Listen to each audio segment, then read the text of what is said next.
Почитувани граѓани, локалната власт на Кочани, предводена од градоначалникот Радко Димитровски, продолжува да спроведува политика на непотизам и партизирање на администрацијата. Граѓаните се сведоци дека деновиве на престојните локални избори градоначалникот и секретарот на општината потпишаа решенија со кои 11 лица ги унапредуваат на повисоки функции.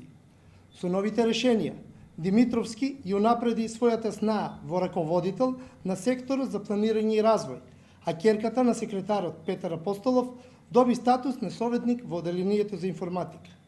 Слично е и со партиските членови на ВМРО ДПМН, кои во иднина ќе извршуваат одговорни функции, иако се со краток работен стаж и искуство.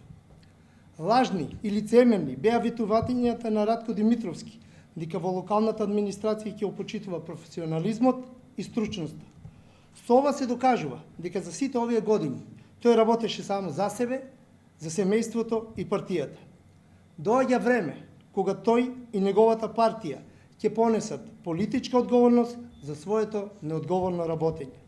Веќе оваа есен граѓаните на Кочани ќе изберат нова локална власт, предводена од Социјалдемократскиот сојуз на Македонија, која ќе се грижи за граѓаните и ќе стави крај на непотизмот и на личните и партиски интереси.